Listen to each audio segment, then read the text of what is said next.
You found the podcast, Go Beyond the Brief, where we take a deep dive into the societal currents shaping our lives.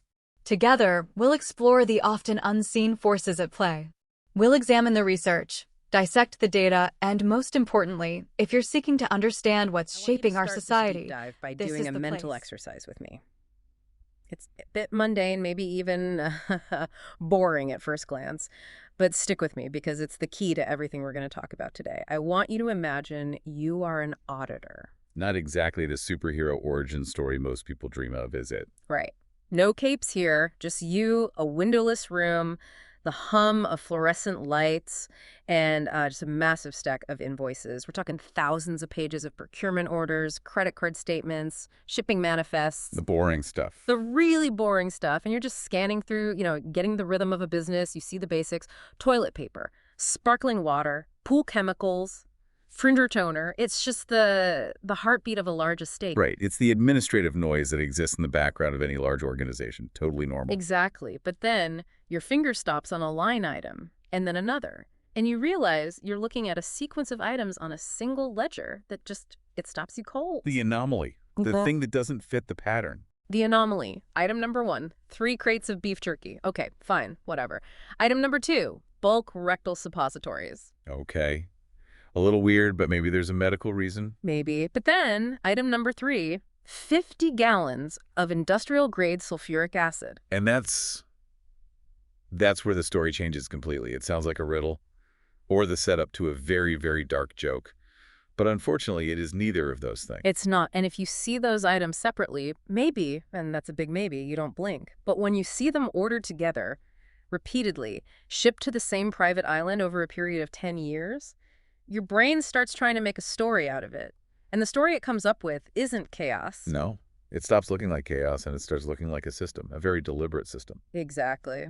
So welcome to the deep dive. Today we are unpacking something massive. We are looking at the 2026 Epstein Archive. This is the 3.5 million pages of documents released by the Department of Justice earlier this year. It was mandated by the Epstein Files Transparency Act, which finally got pushed through late last year. That's right. And it's an overwhelming amount of information. You've got, 180,000 images, 2,000 videos, millions of metadata fields. It's a massive data dump. And frankly, a lot of people are getting lost in the noise of it. They're just drowning in data. That is exactly why we are here. Because look, I want to be really clear about this right up front. We are not here to read the tabloid headlines. We aren't here to play spot the celebrity in the flight logs. Everyone else is already doing that. And look, while names are important for public accountability, focusing only on the who often distracts from the mechanics of how. And the how is, in many ways, even more disturbing. Right. We are doing a forensic audit. We're looking at the logistics. We're looking at how a global network of abuse was sustained not by magic and not just by money, but by paperwork, by invoices, by manuals, by supply chains. And this is where it gets really fascinating for anyone who's interested in the law or even just how large criminal organizations function. Because today we're going to look at this through the lens of evidence, intent, and liability. I love that framing because we want to explain this for you, the listener, who might be new to these legal concepts. We're going to break down how a prosecutor looks at a receipt for beef jerky and somehow sees a felony. Exactly. We're going to strip away the sensationalism and look at the architecture of the crime. Because in a major criminal conspiracy, the most damning evidence is often not the testimony, which, can be attacked, but the paperwork. We're looking for what you could call the administrative fingerprint. The administrative fingerprint. I like that. So set the stage for us. Why are we obsessing over invoices for acid and beef jerky? Why is that the smoking gun and not, say, a victim's testimony? Well, think about how we usually see criminal conspiracies in movies, right? We imagine these smoky back rooms, whispered conversations, handshake deals where absolutely nothing is written down. The first rule is you don't talk about it, and the second rule is you definitely don't write it down. Right. Leave no trace. But in a court of law, especially when you're trying to prove a conspiracy or a RICO case, that's the Racketeer Influenced and Corrupt Organizations Act, testimony is actually, believe it or not, quite fragile. Because witnesses can lie. Or they can be discredited, they forget things. Precisely. All of the above. Witnesses have memories that fade over time. They have their own biases. They have trauma that literally fragments their recall of events. A good defense attorney can tear a witness apart on the stand. They can say, you were scared, you were young, you're misremembering, you have a motive to lie now. The paperwork. Paperwork is sticky. A receipt doesn't have a motive. An invoice doesn't forget why it was created. A supply chain doesn't have a bias. Yeah. It just is. If you bought 50 gallons of acid on May 15, 2005, you bought 50 gallons of acid. The invoice is an immutable fact, and we're looking for the patterns in those facts that prove intent. Intent. Okay, that's one of those big legal words. What does that really mean for us here? It's everything. It's the difference between an accident and a crime. It's the difference between things got out of hand one night and we planned for this, we provisioned for this, and we had a protocol for this. And what we're going to see in these files today is that almost nothing was accidental. This wasn't just a series of random horrible crimes. It was a corporation. A corporation that ordered sulfuric acid and frozen jerky. Okay, let's unpack this. I want to start with what I think is the operating system of this whole network. Because one of the most incredible things in this data dump is a document that I think really changes how we see the whole operation. The House Manual. The 58-page guide, which is just, it's stunning that it even exists. 58 pages. I mean, I've had jobs at major tech companies with shorter employee handbooks. This thing was given to all the staff members, people like Juan Alessi who managed the properties. And it wasn't just, here's how to fold the towels. No, not at all. Although it apparently did cover that in detail. They covered dress codes, how to maintain the cars, how to handle provisions, how to greet guests. But the very existence of the manual itself is a critical piece of legal evidence. Why? Just because it proves they were organized? It's more than that. It proves standardization. Let's put our lawyer hats on for a second. If you're a prosecutor in a RICO context, one of the defenses you are absolutely going to hear from the kingpin is the rogue employee defense. I had no idea defense. The classic. The head of the organization gets on the stand and says, look, I didn't know that my butler in Paris was doing that horrible thing. I certainly didn't know the house manager in the Virgin Islands was buying those weird supplies. They went rogue. I'm just a busy billionaire. I can't possibly watch everyone all the time. I'm too rich and important to notice the rampant criminality in my own house defense. Precisely. It's a very common strategy to insulate the leadership from the dirty work on the ground. But when you, as a prosecutor, can produce a 58-page manual that is identical in New York and identical in Paris and identical in the Virgin Islands, you completely destroy that defense. Because it's not rogue if everyone has the same playbook. It proves that the behavior was standardized from the top down. It proves a centralized system of control. So if the manual says, buy these specific supplies, or treat the young female guest this specific way, and everyone is doing it across the globe, then it's not a rogue employee, it's corporate policy. It's corporate policy. It proves that the product, and I use that term with absolute disgust, but that's how they viewed the abuse, was standardized. It was consistent. It's the McDonald's theory of crime. It really is. It's a dark, twisted version of it. If you run a McDonald's, you want the burger to taste the same in Tokyo as it does in New York. If you run a global trafficking network, you want the environment of control and abuse to be consistent globally. The manual was the tool that ensured that consistency. And some of the rules in this manual, they aren't just about efficiency or making sure the sheets are tucked in right. There is one rule that stood out to me, and I think it's the key to the whole staffing strategy. The manual explicitly ordered staff to be blind, deaf, and dumb. Blind, deaf, and dumb. It's such a chilling phrase to see written down in what's supposed to be an employee handbook. It is. It literally says phones must be on Do Not Disturb at all times. It says in all caps, never disclose Mr. Epstein's or Mrs. Maxwell's whereabouts or actions to anyone. It basically says, if you see something, you didn't see it. If you hear something, you didn't hear it. This is a legal strategy. This is what analysts refer to as administrative insulation. Administrative insulation. Okay, break that down for us. What does that mean? It's a strategy to protect the core of the criminal enterprise by creating a layer of employees who are essentially contractually obligated to look the other way. By writing it down in a manual, by making it a condition of their very lucrative employment, you are requiring them to practice willful blindness. Willful blindness. That's a legal concept, right? I've heard that before. It is a very important one. It's also known as conscious avoidance. In the eyes of the law, you can't escape liability just by saying, well, I didn't actually see the crime happen with my own two eyes.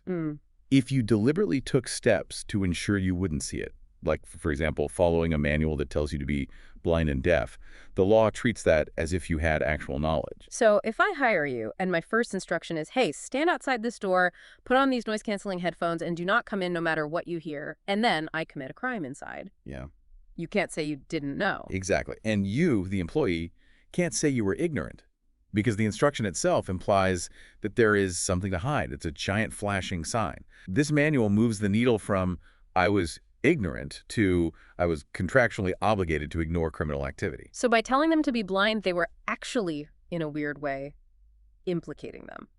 Or at least making it impossible for them to be credible witnesses for the defense. In a way, yes. But from the organization's perspective, they were also trying to protect the staff from their own consciences. It dehumanizes the job. It turns human beings into cogs in a machine.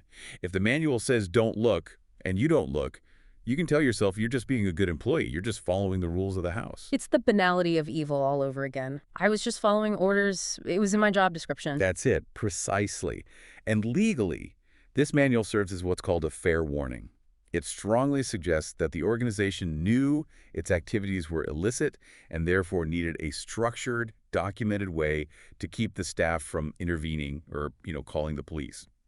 Innocent businesses do not require their staff to be deaf and blind. It's just not a thing. And that structure applied everywhere. That's the thing that gets me. This wasn't just one creepy house. It was a global franchise of abuse. That's the supply chain aspect we keep coming back to. And once you have the operating system, the manual, you need the hardware, you need the supplies to keep the machine running day in and day out. Which brings us to Exhibit A on our shopping list. And this is where the story shifts from sort of corporate structure to something much more visceral. We're talking about acid. Yes. And this is where we really see the dual nature of this network, the bizarre mix of the industrial and the clinical. It's very strange. Right, because when I first saw acid popping up all over the 2026 data dump, I was confused. Like, are we talking about cleaning supplies or are we talking about something else, like lab work? The answer, disturbingly, is both. It was both. Okay, let's start with the cleaning. The invoices list huge quantities of citric acid, sulfuric acid, and nitric acid. Now, I'm not a chemist, but I clean my kitchen. I use Windex, maybe some bleach if I'm feeling really ambitious. I do not use sulfuric acid. You absolutely do not use sulfuric acid to clean a countertop. Not unless you are trying to dissolve the countertop itself, everything that's on it. Sulfuric acid is serious industrial stuff. It's used as a drain cleaner at an industrial scale. In fertilizer production, oil refining. It's for wiping down a table. Not at all. The sources that have analyzed these files, the forensic accountants, they call this forensics-grade sanitation. Forensics-grade sanitation, that's a term that gives me chills. It's a very polite way of saying they were scrubbing for DNA. And again, you have to look at the context in the documents. These acids were found in the maintenance logs, specifically for the massage rooms, and on the purchase orders for the linens. The massage rooms, which we know from countless victim depositions were the primary sites of the abuse. Correct. So you have to ask yourself the logistical question. Why do you need industrial-grade acid in a massage room? You don't. There's no legitimate reason. Unless you are operating on the daily assumption that every single day, that room is a potential crime scene. Wow. So they were cleaning up after themselves as a matter of standard operating procedure. Every single day. This goes to a very important legal concept called spoliation of evidence. Spoliation? That sounds serious. It is very, very serious. In the legal world, spoliation is the intentional destruction, mutilation, alteration, or concealment of evidence that is relevant to a legal proceeding. So if you're in a lawsuit and you start shredding documents or you wipe a hard drive, that is spoliation. And what happens if you get caught doing that? I assume it's not good. It's terrible for your case. The court can actually instruct a jury to assume that the evidence you destroyed was harmful to your case. It's called an adverse inference. Basically, the judge turns to the jury and says, because the defendant destroyed this evidence, you are allowed to assume it proved they were guilty. So by buying 50 gallons of sulfuric acid for a bedroom, they were basically broadcasting their guilt to anyone who would ever look at the receipts. They were documenting their consciousness of guilt. That's another key legal phrase. Innocent people clean their homes to remove dust and dirt. Criminals clean their homes to remove DNA markers, blood, semen, hair follicles.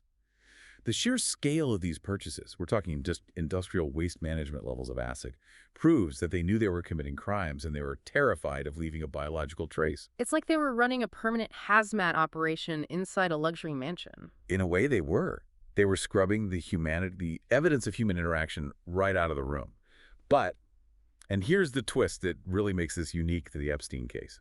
While they were literally dissolving DNA evidence off the floors, they were simultaneously harvesting it in a lab. This is the second meaning of acid that we see in the files. Nucleic acid. Right. Scattered throughout the 3.5 million pages, we see these repeated cryptic references to nucleic acid in the laboratory logs and medical files. This refers to PCR testing, polymerase chain reaction. Which, of course, we all know about post-COVID. But these logs go back way before 2020. This was high-tech stuff for the time.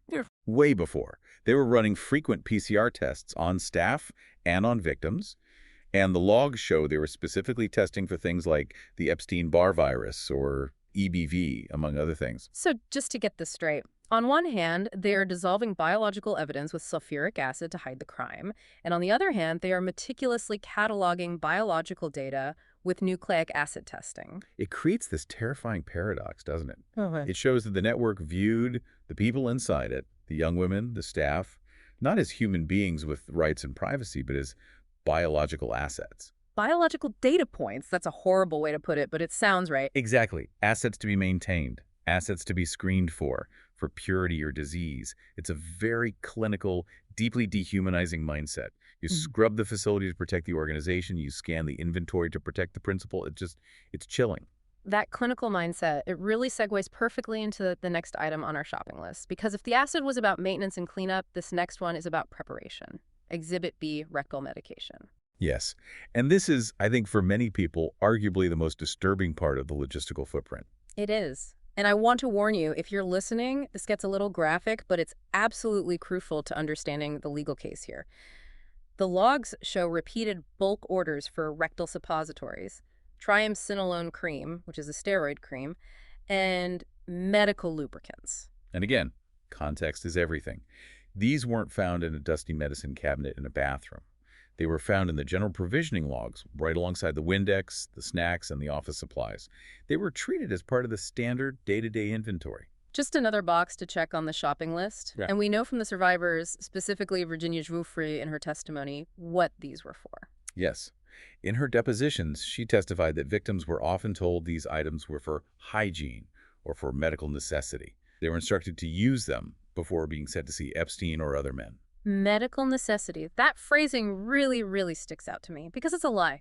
A very specific, calculated lie. It is a lie, but it's a very specific kind of lie that has legal weight. Legally, this speaks to the concept of coercion through fraud. Unpack that for us. How does fraud equal coercion? Usually we think of coercion as, a gun to the head. Physical force. Threats. That's the Hollywood version of it, and it's certainly one form. But there is also psychological coercion, which can be just as powerful. If you take a young, vulnerable person, often from a disadvantaged background, someone who may not have a lot of education or world experience, and you frame a sexual act as a clinical procedure, if you use medical language, sterile packaging, doctor's orders, you are fundamentally manipulating their reality. You're gaslighting them into thinking this is normal. You're doing more than that. You are breaking down their resistance by normalizing the trauma before it even happens. You are making the horrific seem standard and procedural. It reframes it. This isn't abuse. This is just the protocol. This is just hygiene. This is what we do here to keep everyone safe and clean.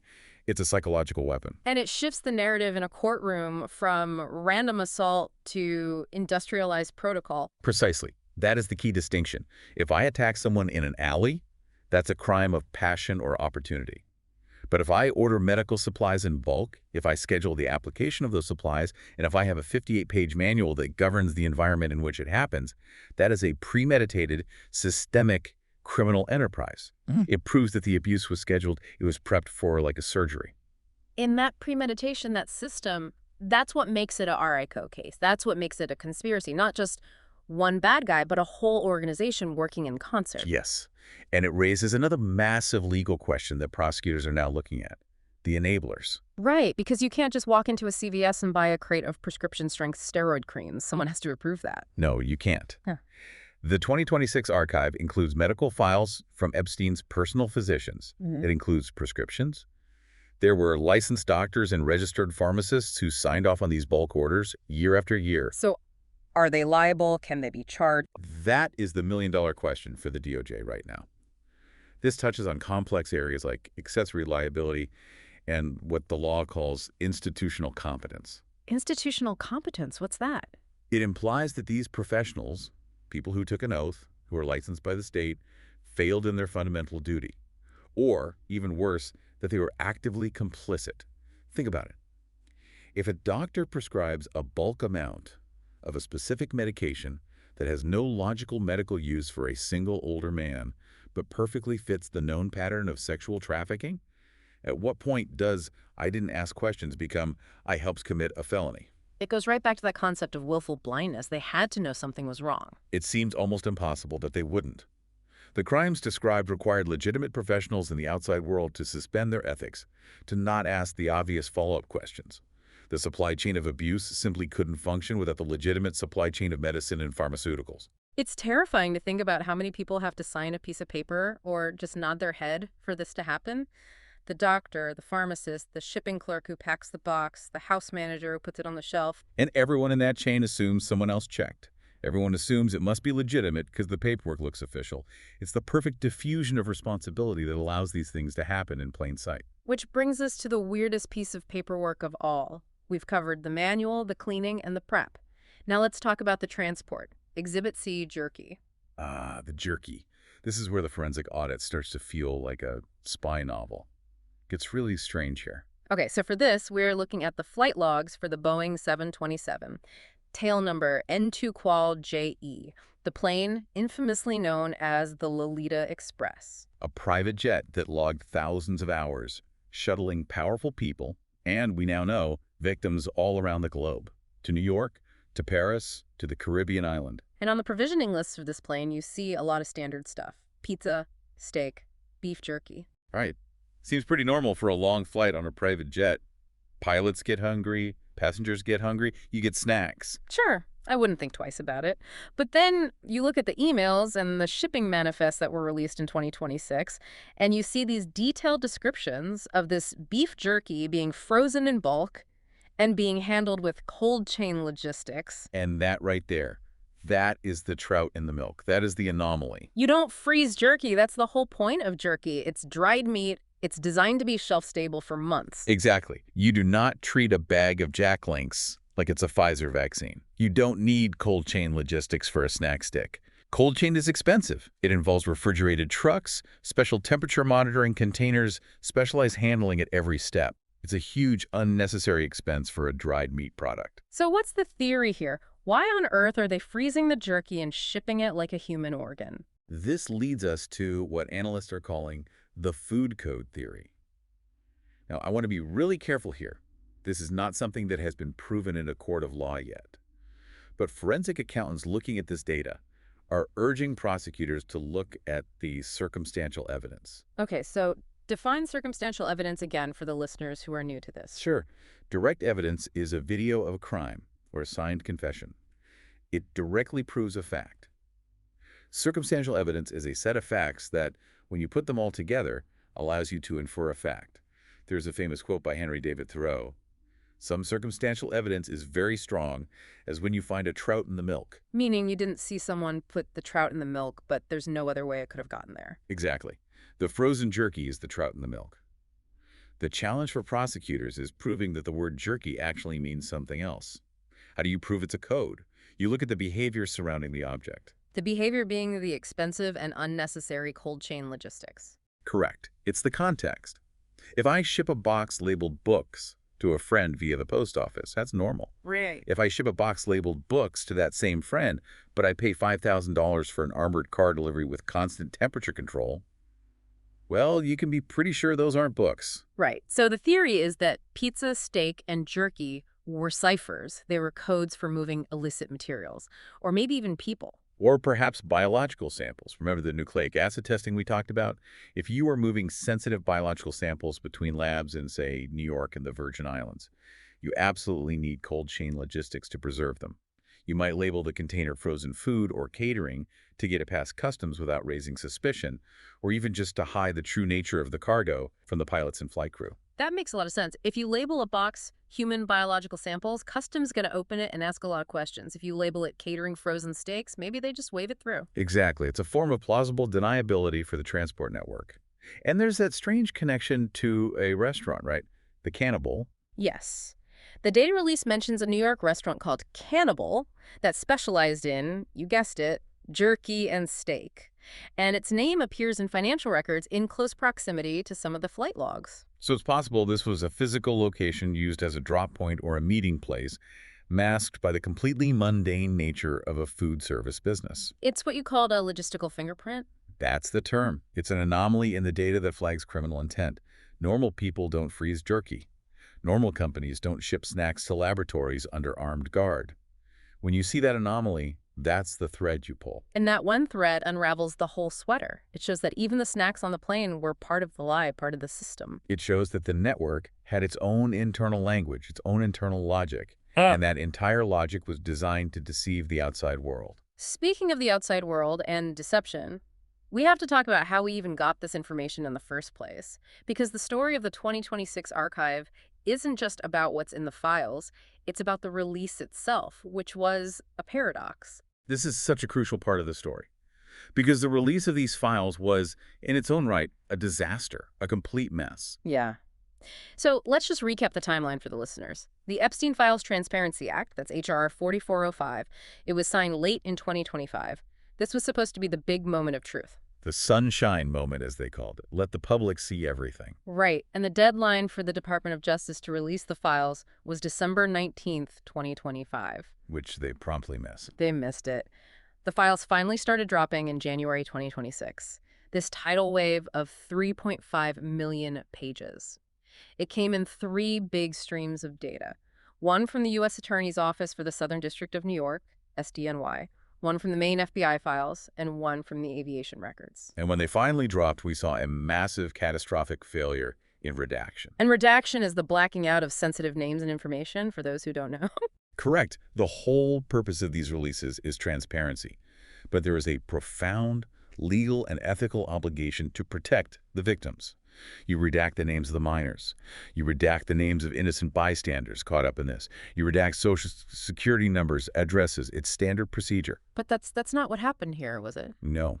In what many are calling just a stunning act of institutional incompetence, the released files successfully protected the names of many powerful men, the alleged perpetrators or clients, but accidentally exposed the full, unredacted personal information of nearly 100 survivors. That makes my blood boil. It's unbelievable. The victims get victimized all over again, first by the criminals, then by the justice system that's supposed to protect them. It creates this terrible tension in the concept of discovery and the Freedom of Information Act. We demand the truth. We want the forensic audit. But the very system that failed to stop the abuse in the 90s and 2000s, it seems it failed the victims again in 2026 by botching the paperwork. It's the same pattern of failure. Why do you think that happened? I mean, was it just incompetence, a clerical error, or was it something more deliberate? It's so hard to say for sure. There's a principle called Hanlon's razor that says, never attribute to malice that which is adequately explained by stupidity. And government bureaucracy can be incredibly inept. But in a case as high profile, with reports of 500 attorneys and paralegals reviewing these exact documents for this exact purpose, it is very hard to believe it was just a typo. It feels like the system protecting itself, even in its final act. It highlights that privacy versus transparency debate. The DOJ is currently being accused by transparency advocates of withholding as much as 50% of the total files. They claim it's for national security or ongoing investigations or privacy. But when you see them fail so spectacularly to redact victim names while successfully protecting others, you have to question their motives and their competence. It just connects right back to the central theme of this whole deep dive, the system. The system of abuse worked with terrifying efficiency, with manuals and supply chains and codes, but the system of justice, it seems clumsy and broken. Broken, or perhaps working exactly as designed for the powerful. That's the cynical but plausible view. But the fact that we have the files at all, the fact that we can sit here and see the receipts for the acid and the jerky, that is a start. It's something. It is a start, and I think that brings us to the so what of all this, the big takeaway. Right. Why should you, listening at home, care about receipts from 20 years ago for a criminal who is no longer alive. We've talked about acid, jerky, rectal meds, and manuals. We've gone through spoliation and coercion and willful blindness.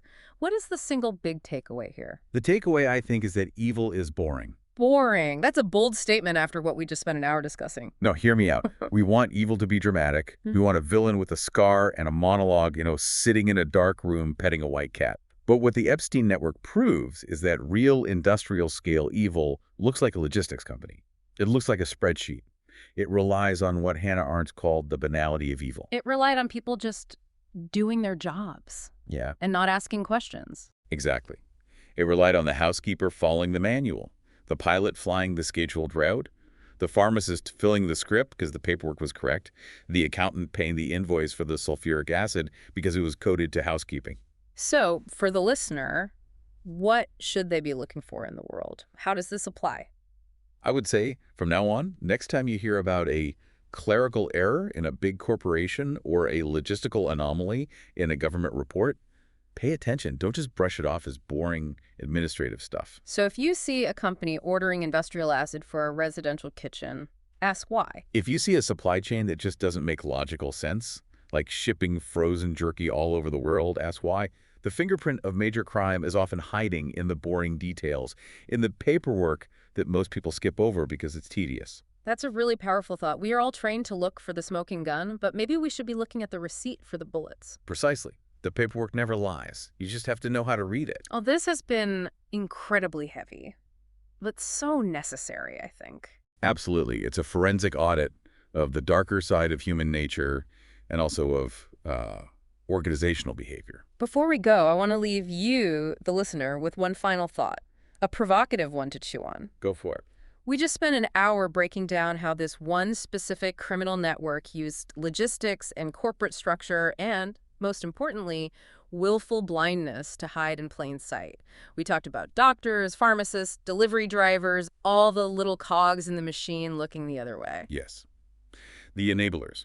If this entire global enterprise functioned because the outside world, the legitimate world, practiced willful blindness, how many other supply chains right now are hiding similar horrors? That is the question, isn't it? How many invoices are sitting on a desk somewhere today for something that looks just slightly off and the person stamping approved just doesn't ask the question? And that is how it continues. In the silence. Something to think about. Thanks for taking this deep dive with us. Always a pleasure to talk through these things, even when the topic is this difficult. We'll see you next time. Stay curious and maybe read the fine print.